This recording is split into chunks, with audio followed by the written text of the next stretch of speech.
baka matanaw, at baka matanaw na nyo ang tunay na kalagayan ko.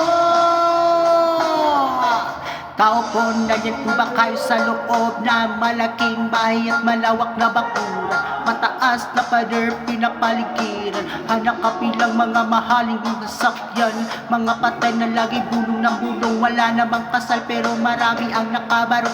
Kumakas man ang ulan, ay walang butas sa bubong. Mga platot kutsara na hindi kilala ang totoo. Anang kanin na sikutin na ng gatas sa kahon. At kahit na di Pasko, sa lamisang may hamon. Ang sarap sigurong manirahan sa bahay na ganyan. Sabi pa nila ay dito rin matagpuan ang tao na may-ari ng isang upuan, na pagkatao'y pinag-aagawan. Kaya naman hindi na pinagkakawalan. Kung makikita ko lamang siya, aking sisigawayo po na nakaupo. Subukan nyo na bang tumayo,